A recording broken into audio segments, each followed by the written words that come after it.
I have stood here for over a century, perched high above the bustling streets of this ever-changing city. My face, weathered but proud, gazes down at the lives of those who pass beneath me. I am the clock on the city tower, the silent observer of time, the keeper of its rhythm. My hands move steadily, never faltering, marking the seconds, minutes, and hours of countless lives. I have seen it all: joy, sorrow, triumph, and despair. And though I cannot speak, my presence tells the story of a city that has grown, crumbled, and risen again. When I was first installed, the year was 1897. The city was young, its streets lined with horse-drawn carriages and gas lamps. I was a marvel then, a symbol of progress and innovation. People gathered in the square below to watch my unveiling, their faces lit with wonder. My creator, a man named Thomas Whitaker, stood proudly beside me. He was a clockmaker of great renown, and I was his masterpiece. This clock, he declared, will stand the test of time just as this city will. And so I began my life, ticking away the hours as the city grew around me. I watched as cobblestone streets gave way to asphalt, as carriages were replaced by automobiles, and as the gas lamps were extinguished in favor of electric lights. The people changed, too. Generations came and went, their lives unfolding beneath my steady gaze. I saw lovers meet and part, children grow into adults, and dreams take flight or shatter. But not all my years were kind. There was a time when the city forgot me. It was the 1970s, and the world was moving faster than ever. Skyscrapers rose around me, their gleaming facades casting me into shadow. I was no longer a marvel. I was an antique, a relic of a bygone era. My paint peeled, my gears rusted, and my chimes fell silent. People stopped looking up at me. I became invisible. Then came the day they decided to tear me down. The city council deemed me obsolete, a waste of space. They planned to replace me with a digital clock, sleek and modern, one that would blend seamlessly with the new skyline. I was heartbroken. After all I had witnessed, after all the years I had faithfully kept time, this was how it would end. But not everyone had forgotten me. A young woman named Emily, a historian and lover of all things old, fought to save me. She stood before the council, her voice trembling but determined. "This clock is more than just a timepiece," she said. "It's a part of our history, a symbol of who we are and where we've been. If we lose it, we lose a piece of ourselves." Her words stirred something in the people. They remembered the stories their grandparents had told them about the clock, about how it had been there for every parade, every celebration, every moment of silence. They remembered how its chimes had once marked the hours of their lives. And so they rallied to save me. Donations poured in, and a team of craftsmen was assembled to restore me to my former glory. The day my chimes rang out again was one of the happiest of my life. The square was filled with people, just as it had been on the day of my unveiling. Emily stood among them, her face alight with triumph. As my hands moved to mark the hour, a cheer rose from the crowd. I was no longer invisible. I was loved. Now, I stand here once more, watching over a city that has not forgotten me. My face is bright, my gears are strong, and my chimes ring out with pride. I know that one day my time will come to an end. But until that day, I will continue to mark the hours, to bear witness to the lives that unfold beneath me. I am the clock on the city tower, and I am eternal. The years rolled on, and the city continued to evolve. Skyscrapers stretched higher, their glass walls reflecting the clouds, while the streets below buzzed with the electric cars and pedestrians glued to their devices. Yet, despite the relentless march of progress, I remained a constant presence. People still glanced up at me, some out of habit, others with a sense of nostalgia. I had become more than a clock. I was a symbol, a reminder of the city's resilience and its ability to adapt without forgetting its roots. But even as I stood tall, I couldn't help but notice the changes in the people. They moved faster now, their lives dictated by the tiny screens in their hands. Time seemed to slip through their fingers, and though I marked each second with precision, it felt as though they no longer truly saw me. I wondered if they understood the value of the moments I measured, or if they were too consumed by the rush of modern life to notice. One day, something unusual happened. A boy, no older than 10, stood in the square below, staring up at me. He wasn't looking at a phone or hurrying to his next destination. He was simply watching me, his eyes wide with curiosity. It had been years since someone had looked at me like that, with wonder, as if I held secrets worth uncovering.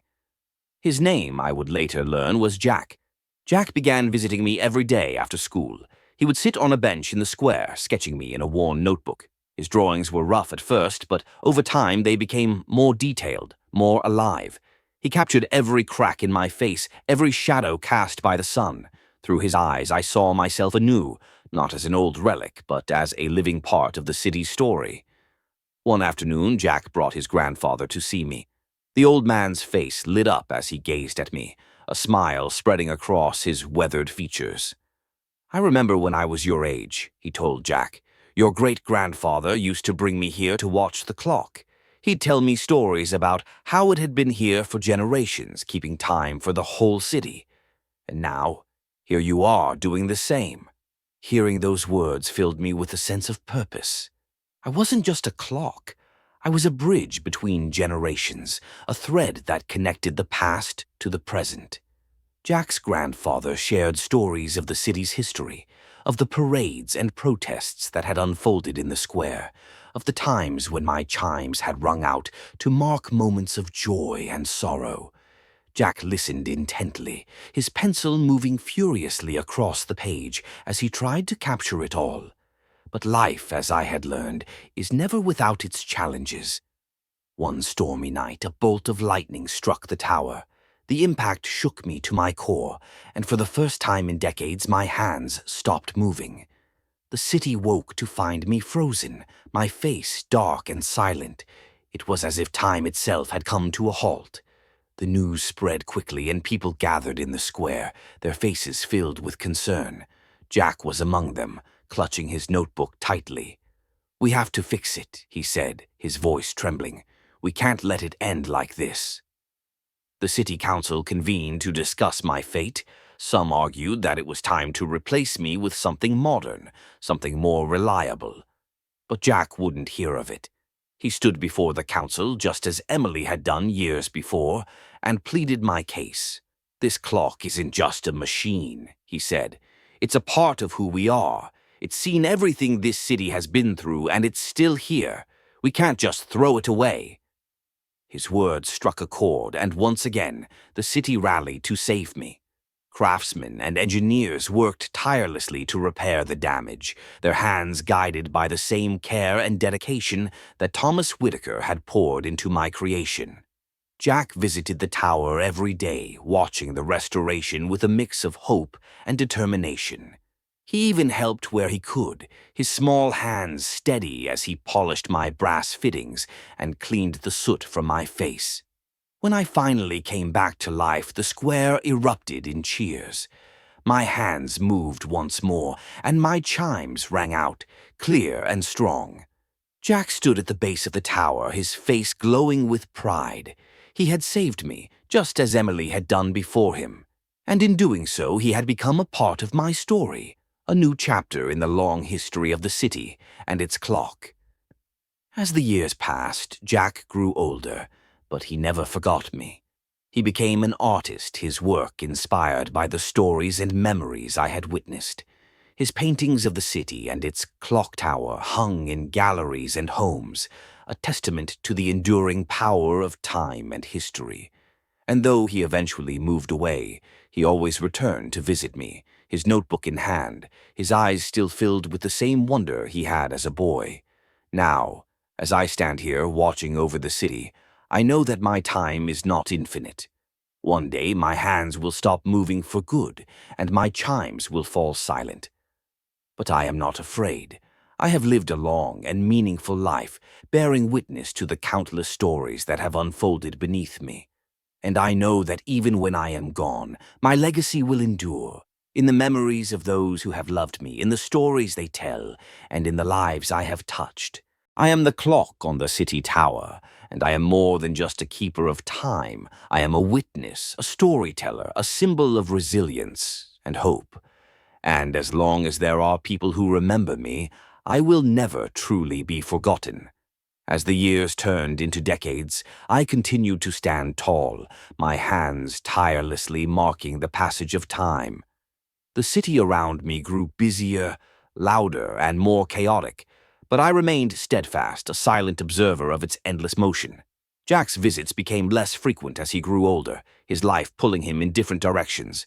Yet, every so often he would return, standing in the square with that same notebook in hand, sketching me as if to preserve a piece of his childhood. One winter evening, long after the square had emptied and the city had fallen into a quiet slumber, I noticed a figure standing below me. It was Jack, now an old man, his hair silver and his steps slower. He looked up at me with a wistful smile, his breath visible in the cold air. In his hands he held a small package wrapped in brown paper. He placed it gently at the base of the tower before stepping back, his eyes lingering on me for a long moment. Then, with a nod, he turned and disappeared into the night. The package remained untouched for days, snow piling on top of it as the city bustled around it. Finally, a curious passerby picked it up and handed it to the caretaker of the tower. When the package was opened, it revealed Jack's notebook, filled with decades of sketches and notes about me. Each page was a testament to his love for the clock, for the city, and for the stories we had shared. But there was something else inside, a letter written in Jack's shaky handwriting. The letter read, "To the people of this city, this clock has been more than a timekeeper to me. It has been a friend, a guide, and a reminder of the beauty in the moments we often take for granted. I have spent my life capturing its essence, not just in drawings, but in memories. And now, as my time draws to a close, I want to leave something behind, a piece of myself, so that this clock and the stories it holds will never be forgotten. Take care of it, as it has taken care of us. Let it remind you to look up, to pause, and to cherish the time you have. Because time, though it may seem infinite, is the most precious gift we are given. With gratitude, Jack Whittaker." The name struck a chord with the caretaker, who immediately recognized it. Jack Whittaker was a descendant of Thomas Whittaker, the very man who had built me all those years ago. The realization sent a ripple through the city as the story spread. Jack had not only saved me as a boy, but had carried on his great-grandfather's legacy, ensuring that I remained a part of the city's heart. The city rallied once more, this time to honor Jack's memory. A plaque was placed at the base of the tower, engraved with his words, "Look up, pause, and cherish the time you have."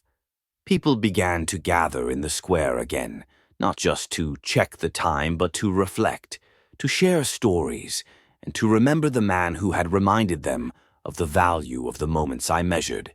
And then, one spring morning, something extraordinary happened. As the sun rose, casting its golden light across the city, a small boy stood in the square, staring up at me with wide eyes. He held a sketchbook in his hands, its pages blank but full of potential. His mother stood beside him, pointing to the plaque and telling him the story of the clock and the man who had loved it. The boy opened his sketchbook and began to draw, his pencil moving with the same curiosity and wonder that Jack had once shown. I watched him, my hands moving steadily, marking the beginning of a new chapter. The city had changed, and so had its people, but one thing remained constant: the stories that connected us, the moments that defined us, and the time that bound us all together. I am the clock on the city tower, and though my hands may one day stop, my story will live on, in the sketches of a child, in the memories of a city, and in the hearts of those who take a moment to look up and remember.